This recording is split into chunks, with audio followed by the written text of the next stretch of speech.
In the grim and shadowed years of the Second World War, as the threat of war loomed heavily over Europe, one armed force surged forward with astonishing speed and force, the military machine of the Third Reich under Adolf Hitler. Driven by cutting-edge engineering and modern instruments of war, the Wehrmacht appeared nearly unstoppable, tearing through nation after nation in a sweeping campaign of conquest and destruction. But what lay behind this frightening power, and how did it permanently transform the nature of warfare? From the intimidating Panzer tanks that ruled ground battles to the deadly V-2 rockets that rained devastation from above, Germany's technical expertise was central to shaping the conflict. These advanced weapons and bold tactics allowed the Nazi war apparatus to instill deep fear in its opponents, leaving widespread ruin in its path. As British Prime Minister Winston Churchill famously stated, "Give us the tools and we will finish the job." Join us as we explore the machinery of the Nazi war effort, examining the foundations of its immense strength and the technological breakthroughs that pushed Germany to the cutting edge of global warfare. Welcome to Historian Guru, Revolutionizing Warfare. Revolutionizing Warfare, the German Army's technological advantage in World War II. Throughout World War II, Germany's armed forces displayed a remarkable drive for invention and technical progress as they attempted to outmatch their enemies. German designers and engineers produced some of the most sophisticated weapons and systems of their era.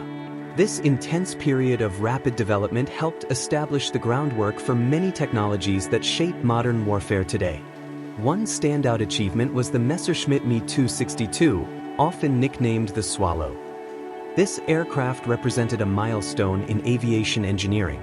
As the world's first operational jet-powered fighter, it was created under the supervision of Dr. Willy Messerschmitt, a prominent German aircraft designer. The Me 262 completed its first successful test flight on July 18, 1942, with Fritz Wendel at the controls. Its groundbreaking layout and jet propulsion allowed it to exceed 540 miles per hour, dramatically faster than any Allied plane at the time. Although the aircraft had the potential to alter the war's outcome, it encountered serious setbacks, including political meddling and production delays. It was not until August 1944 that the Luftwaffe received its first operational Me 262s, by which time Allied bombing had severely damaged German industry and manufacturing. Even so, the Me 262 stood as a powerful symbol of Germany's determination to push technological boundaries. Another revolutionary German development was the V2 rocket, officially known as the Aggregat 4. This long-distance, liquid-propellant missile became the first operational ballistic missile in history, capable of striking targets over 200 miles away. Conceived by Wernher von Braun and his team at the Piemont Army Research Center, the V2 emerged in response to Hitler's demand for a vengeance weapon to retaliate against Allied air raids. The V2 achieved its first successful test on October 3, 1942. Carrying a 1-ton explosive payload and traveling at supersonic speed, it was nearly impossible to intercept. Its first combat deployment occurred on September 7, 1944, when one was launched toward Paris from a mobile platform. Over 3,000 V2 rockets were fired during the war, causing heavy destruction and loss of life. Despite its destructive power, the V2 program faced major issues, including high costs, limited accuracy, and the exploitation of forced labor in its production. Even so, the V2 marked a major step forward in missile science and laid the foundation for later advances in rocketry and space exploration. While the Me 262 and V2 are among the most famous examples of German wartime innovation, they were only part of a broader technological effort. German engineers also advanced radar systems such as the Würzburg and Mammoth radars, crucial for spotting and tracking enemy aircraft.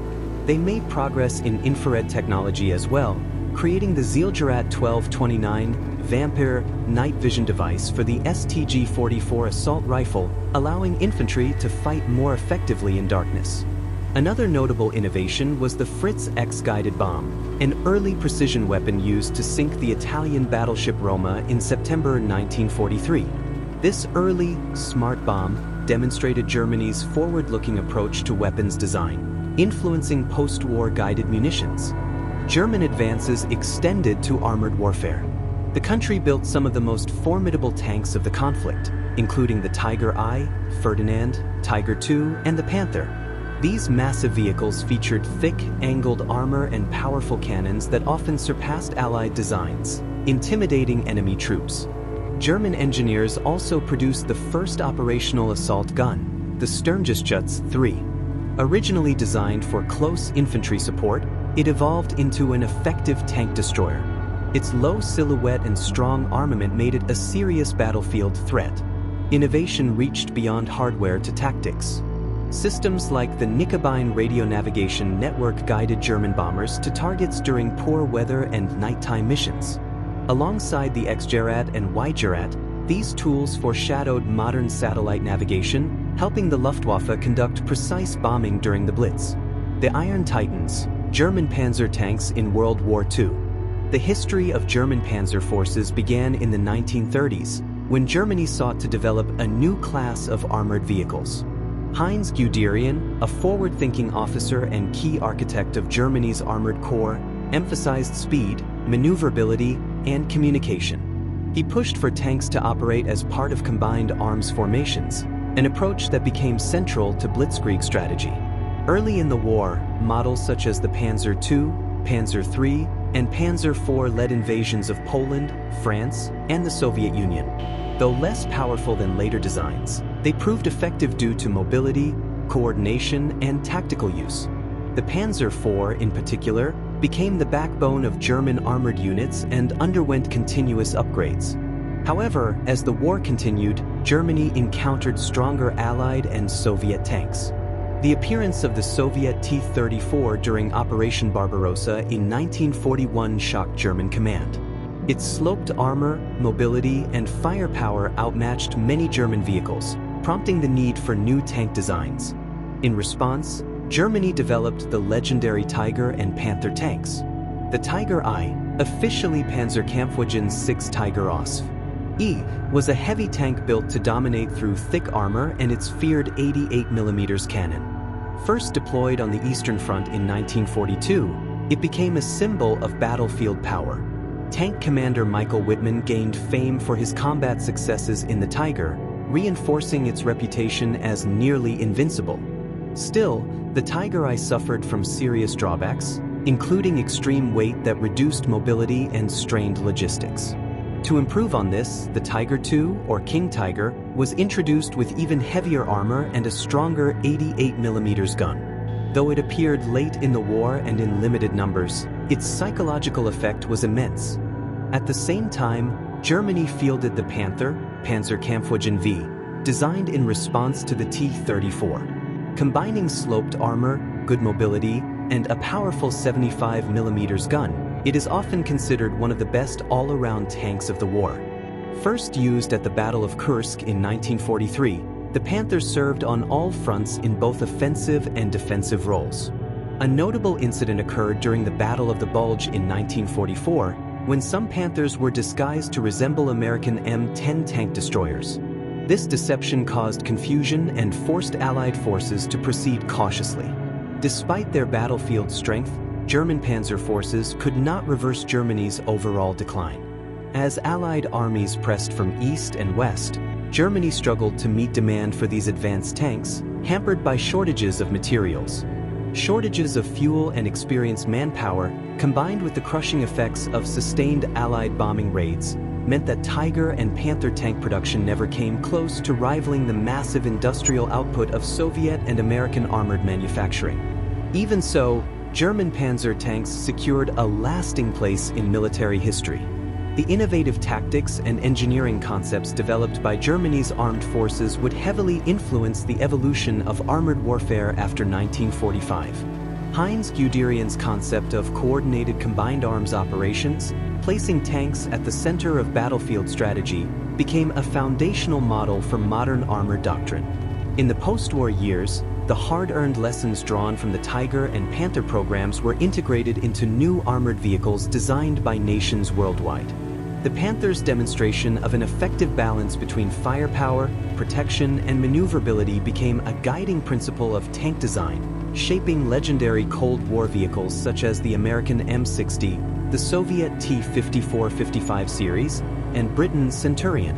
The emergence and implementation of Blitzkrieg in World War II.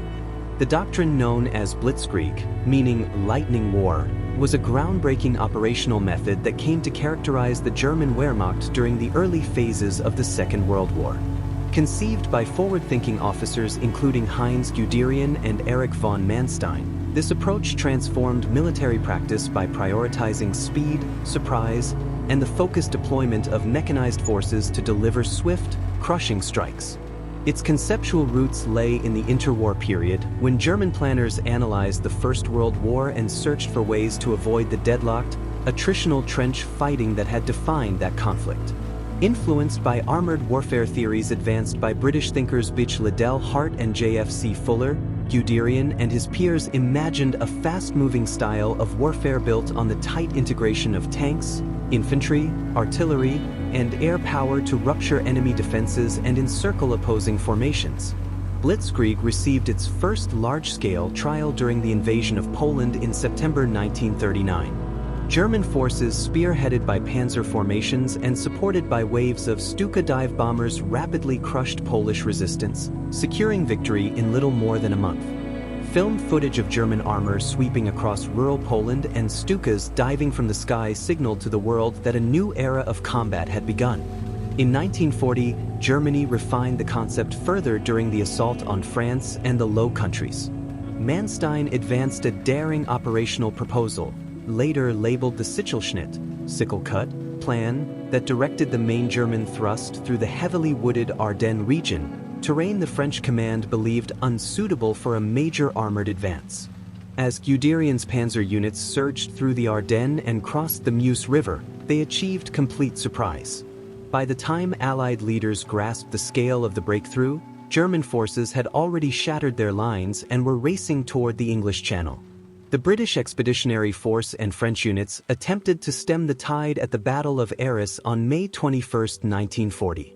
Although they dealt significant losses to German troops, the counterattack ultimately failed, forcing Allied formations into retreat toward Dunkirk.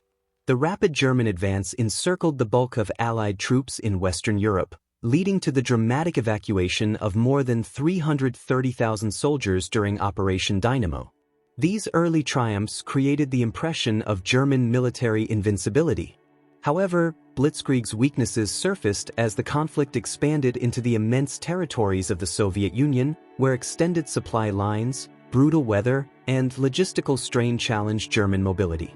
As the Allies studied and adapted to these tactics, implementing effective countermeasures, Germany found it increasingly difficult to repeat the dramatic victories of the war's opening years. The Waffen-SS and its place in Germany's war effort. Emerging from the power structure of the Nazi state, the Waffen-SS remains one of the most debated and infamous armed formations of World War II. Established as the combat branch of the Schutzstaffel SS, it grew into a powerful military force noted for aggressive fighting ability and intense allegiance to Adolf Hitler. Yet its battlefield reputation is inseparable from a record marred by atrocities and participation in the Holocaust, casting a lasting shadow over its combat record. The organization's origins lie in the early 1930s, when SS chief Heinrich Himmler sought to build a dependable force to safeguard the regime. Initially small and carefully selected, the Waffen-SS expanded dramatically after the war began. By 1945, its ranks exceeded 900,000 personnel, including volunteers and conscripts from numerous occupied territories across Europe. Waffen-SS units became known for strict training, high morale, and ideological commitment. Prominent divisions included Leibstandard SS Adolf Hitler, Das Reich, Totenkopf, and the 12th SS Panzer Division Hitlerjugend. These formations fought in some of the war's harshest theaters, from the frozen expanses of the Eastern Front to the hedgerow country of Normandy. A notable example of their combat effectiveness occurred during the recapture of Kharkov in early 1943. After suffering setbacks in the Soviet Union, German forces regrouped, and the SS Panzer Corps under Paul Hauser launched a counteroffensive that temporarily reclaimed the city, lifting German morale. Similarly, During the Ardennes offensive in December 1944, elite Waffen-SS units played a leading role in Hitler's attempt to split Allied lines and seize Antwerp, fighting with determination and inflicting heavy casualties. However, these battlefield actions cannot be separated from grave crimes. In June 1944, members of the 12th SS Panzer Division murdered Canadian prisoners of war at the Abbey of Ardennes, one of several atrocities committed by Waffen-SS personnel. Such acts permanently stained the organization's legacy. As Nazi Germany collapsed, Waffen-SS remnants participated in the defense of Berlin, fighting with desperate resolve despite inevitable defeat. After the war, surviving leaders faced prosecution. Many senior figures were tried and convicted. Subsequent investigations revealed the depth of the Waffen-SS's role in genocide and war crimes, overshadowing any purely military assessment. The Battle of the Atlantic, fought between Germany's Kriegsmarine and Allied naval forces, was a decisive and prolonged contest that shaped the survival of Britain and the broader Allied war effort. Central to this struggle were the German U-boats, submarines that prowled Atlantic shipping routes, aiming to sever the maritime supply lines sustaining the British Isles. The campaign was marked by bravery, loss, and rapid technological change as both sides sought dominance beneath the waves. The backbone of Germany's submarine force was the Type 7 U-boat, a reliable and adaptable design that posed a deadly threat to Allied convoys. Equipped with torpedoes and a deck gun, these vessels were commanded by captains such as Otto Kretschmer and Gunther Prien, whose successes made them renowned among comrades and feared by opponents. German submarine warfare peaked during the Happy Time, from mid-1940 to late 1941, when Wolfpack tactics inflicted severe shipping losses, pushing Britain toward crisis. Admiral Karl Donitz believed that cutting maritime supply lines could force Britain's surrender. Yet Allied advances, including radar, HF/DF, Huffduff, and long-range patrol aircraft armed with depth charges, shifted the balance.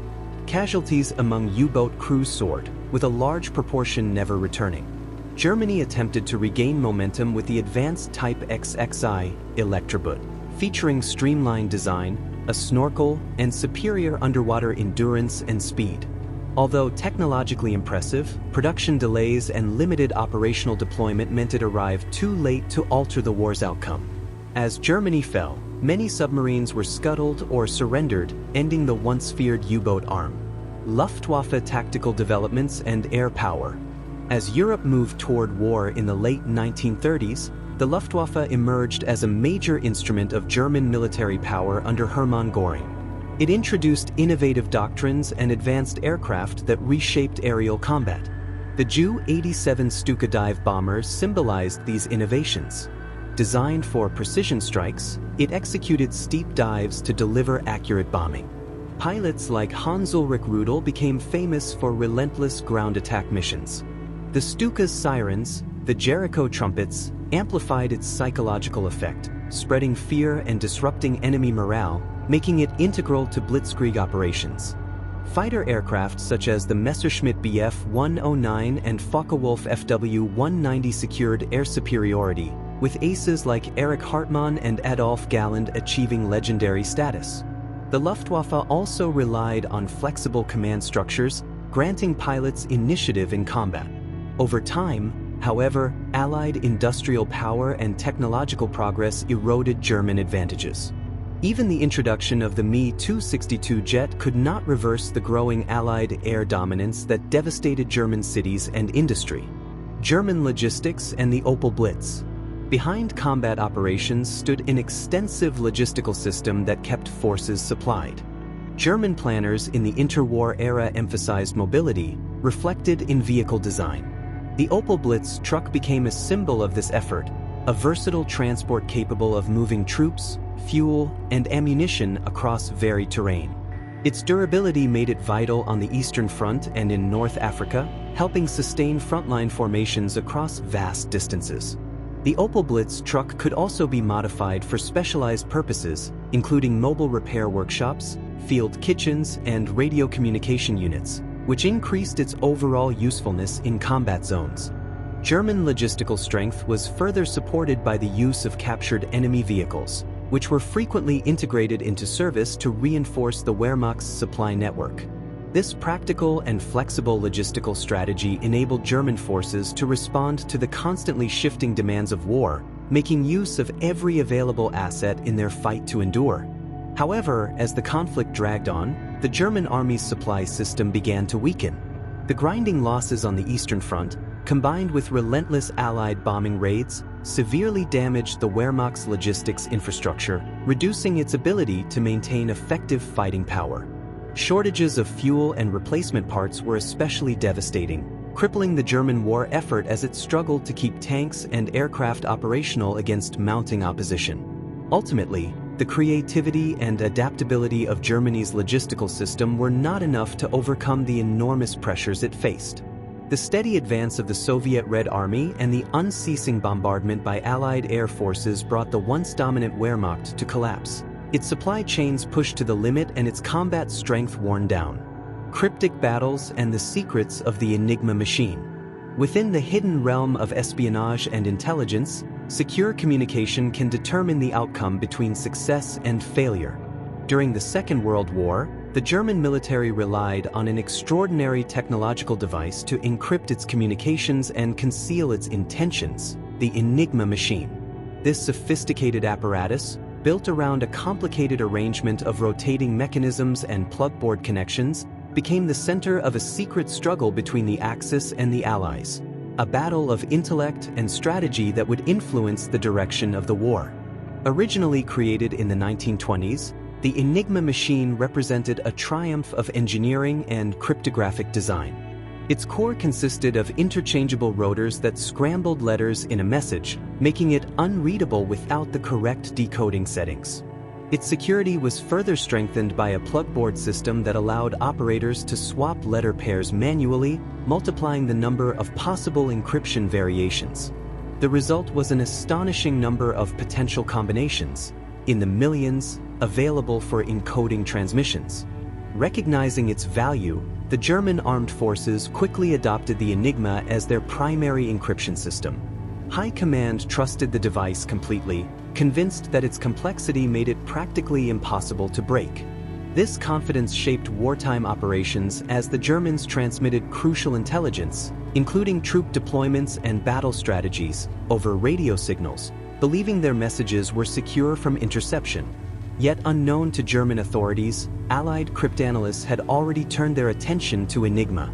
Before the war, a group of Polish codebreakers led by the gifted mathematician Marian Rejewski had achieved major progress in deciphering its system. These findings were passed on to the British, who assembled a team of top experts, including the now famous Alan Turing, at the secret government code and cipher school at Bletchley Park. The efforts at Bletchley Park proved decisive. By combining creativity, mathematical skill, and the development of groundbreaking machines such as Turing's bomb, the team succeeded in cracking Enigma's encryption. This achievement, known as Ultra, allowed the Allies to intercept and read German communications. The intelligence gained proved vital for planning military actions and countering German strategies. Breaking Enigma had far-reaching effects on the war's outcome. Information drawn from decrypted messages enabled the Allies to predict and disrupt enemy operations, saving countless lives and shifting the balance of conflict in their favor. Some historians even contend that the success of Bletchley Park shortened the war by several years and spared millions of lives. The leaders and the iron discipline of the German army. The German army in World War II gained recognition not only for advanced technology and innovative tactics, but also for the strong leadership and rigorous training that supported its performance. Figures such as Erwin Rommel and Heinz Guderian became closely linked with German battlefield achievements, their reputations cemented as brilliant strategists and military innovators. Their leadership, together with the demanding preparation of German soldiers, forged the Wehrmacht into a powerful force that challenged the Allied nations and left a lasting mark on military history. Erwin Rommel, famously known as the Desert Fox, stood out as one of the war's most celebrated commanders.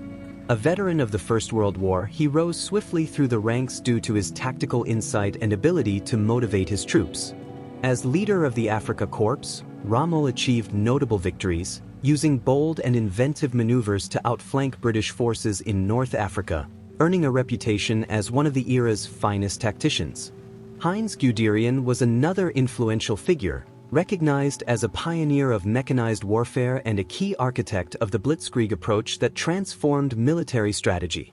His ideas about armored warfare, presented in his influential book Achtung Panzer, shaped the German army's early successes in Poland, France, and the Soviet Union. His emphasis on mobility and coordinated combined arms operations earned him the title Father of the Panzer Arm, reflecting his impact on military development. German battlefield achievements also depended heavily on strict discipline and intense training. The Wehrmacht was structured around order, precision, and relentless pursuit of military effectiveness. Soldiers underwent demanding physical and mental conditioning that prepared them for the harsh realities of combat. These troops were known for endurance, resilience, and strong loyalty to one another, traits that proved crucial in battle. Training was reinforced through extensive use of war games and tactical drills, designed to sharpen practical skills and deepen understanding of modern warfare principles. The German army valued experience and continuous learning, encouraging personnel at all levels to study historical campaigns and apply those lessons. This commitment to adaptation and refinement helped the army remain competitive as the war evolved. The story of German leadership and training explains much of its early wartime success. Commanders like Rommel and Guderian, with their daring approaches and strategic insight, became permanently linked with the Wehrmacht's achievements and failures. Underlying their accomplishments was the disciplined and well-trained soldier, whose preparation formed the base for battlefield performance, an illustration of determination and the enduring spirit of the warrior. The fallen titan: limitations, defeat, and lessons. In military history, the German Army of World War II symbolizes both extraordinary operational skill and profound strategic error. Despite its strengths, the Wehrmacht was eventually defeated due to a mix of flawed decisions, overextension, and the determination of Allied powers. Studying its weaknesses and ultimate collapse provides important lessons about warfare and strategic planning. A major factor in Germany's downfall was the decision to invade the Soviet Union. Operation Barbarossa, launched on June 22, 1941, initiated a brutal campaign that stretched German forces beyond their limits. Immense distances, severe weather, and stubborn Soviet resistance drained German resources and diverted attention from other fronts. Rapid territorial expansion also created severe logistical strain. Early victories brought vast areas under control, but supply networks struggled to keep up with advancing forces. This problem was particularly severe in the east, where drives toward Moscow and Stalingrad were hindered by shortages of fuel, ammunition, and essential supplies.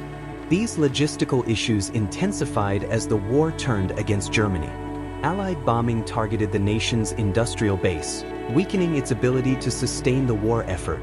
Meanwhile, the resilience and unity of the Allied nations, especially the United States, the Soviet Union, and the United Kingdom, proved decisive.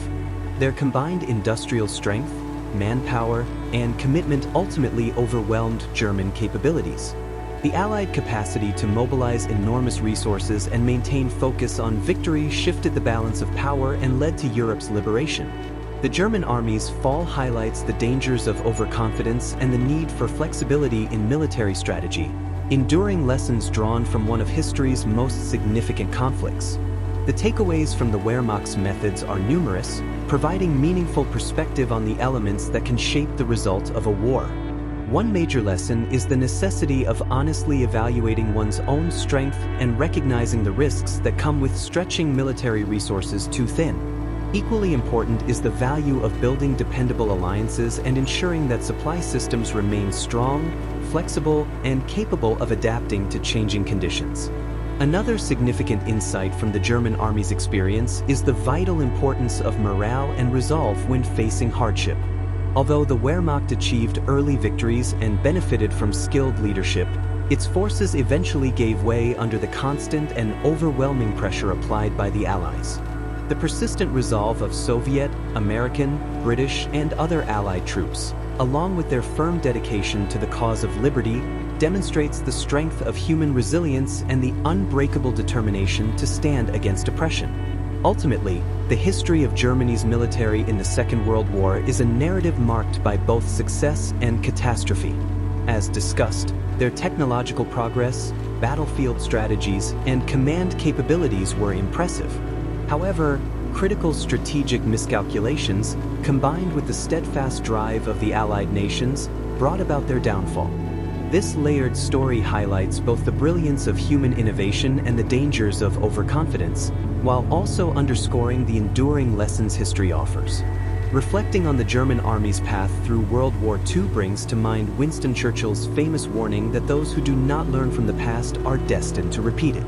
May we continue drawing wisdom from history and work toward creating a world that is more peaceful and fair for everyone. Thank you for taking part in this in-depth look at the German Army's abilities, shortcomings, and the enduring lessons their experience has provided.